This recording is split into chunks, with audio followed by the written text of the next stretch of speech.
You got's a purty mouth. Every word ballooning out my mouth curl, quick-step trudges, gasping, toe to heel, revealing jag-edged bit nails, thrilling, crass, concocted, sonneteering decoratives, while esting most and almost into easing. When erring on the side of flexible and certain several other abilities, the torque of simple song gymnastics gravitates to shrug, like shawl enthralled around a set of worried shoulders, like running out of left socks next, like knowing you were right to run, like piss-stained yellow daisies, like glacier candy meltaways, like coral overcoats drowning in mellifluous that slowly crept to bone-white gall. A couple more quick ones and then we'll finish up with a longer piece. Here's Gracie Allen's sutra. One man's window is another man's ceiling. One man's door is another man's terrorist. A friend indeed is an accessory. Don't count your elbows before they're greased. Look both ways when crossing your fingers. Trust after every meal. Medicine is the best medicine. Candy isn't quicker. Laughter is better. Dime store mystery. I thought she walked in like Ronnie Spector sang. By the time she'd walked out, I understood that she'd walked in like Ronnie Spector sang, "I wish I never saw the sunshine."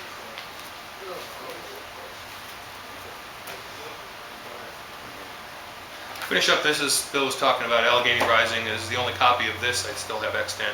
But the second one, Monongahela Abstract Construct, we do have available here. And my next creative task after we finish this gig is to start to dig into the third part. And we hope that after he does the third part, they will be republished together as one work. And I hope the third part can get done in the third part. I should give you the backstory that Bill first approached me several years ago to write an 8-page book on Pittsburgh themes, and I got done with it and said, I need 3 books. So can I have a 3-book deal? Well, you're 2 books through it. 2 books through it, and he hasn't turned on me yet. So this is Allegheny Rising. There's a spine backcountry in the east, and once upon it was an Appalachian wilderness. Before the billboards and before the highways had us perma-shaved, before the lumbering violin cicada chainsaw violence left its haircut land-scalped, before denuded, debased to naked, and before the blood, the Bessemer process, the corroded Coca-Cola cans of memory. For all we know, this may be a place of dragons, possibly giants. There are even Chinese rumors floating west. An inherent hunger in your habit tempts your taste to eat it too. A hypnotic TV frosting, mesmerizing train called dinner bell, whitewater rush and further. Such lands spill rivers, spilling landscapes, starting here and scouring the side banks somewhere. With a some ways daisy chainmail, picket fence, barbed wire, skeleton of eyelash, fangled floss, and shrouded helpless. Roiling jetsam, shaven excess hillsides that we cut and tumble into low ground for expansive ease of thoughtless dream balloons for future bursting. Earthy smell of golden hidebound pelt congealed to swell of battered sawdust almost, and at a word glance on the floodplain, sludge blown felt forlorn. There's a bit of perspiration in there too. Allegheny drainage basins, green-banked hillsides, cross-eye raw-tooth from the rainage and the raging. Dawn comes loose, unspoken, sudden, sullen, void. Cracked open and extended in distended dance, an integrated twist intestinal, down trickling a tickle trick of dreams awash. Scrubbed off the laurel highlands, foaming in blue mist morning's subtle twist, until it's busked its way down Conemaugh to Kissimmee. Some of it shines rainbow, turning outlook into optimistic misfit gliding, oozing past surprising. Oil City tonic, burbling a newborn hammer-thumping groundswell, sweet-drunk blind, unclearly folding mapless borders, urging mankind to forgetful. Meantime, water spends the while feeling gravity, feeling gradual, feeling grave, bending to decrease of land and pooling under increase.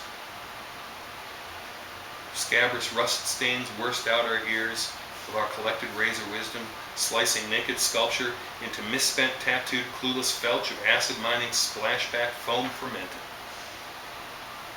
Now, we have no choice but leave her to her overgrowth abandoned, in a process of digestion, in a promise of discretion, and hide the scarring underneath a concrete name that's more forgetful. Spotless time stain stinks of us, rendering us useless, brittle as a pig iron ear purse on a broken model of an urban landscape diorama, plastered on, welded, smelted, melded to the land, until such guano buildup conquers sandbank stockyards, grows them to transfixing isle oases, hiding in the backwash, roofless. Rills and runs, blocked outstanding into fulsome river selves, we follow, foul, fail to navigate correctly. The U.S. Geologic Survey defines a navigable waterway as minimally 9 feet deep in channel. When properly controlled, the Emsworth Pool maintains a navigable depth throughout for sake of traffic flow and flood control and regularity of coal barge spoonfuls feeding coke to steal our nerve. Rivers tend to rise and fall and disregard the beaver trick concoctions we assume concrete contraptions.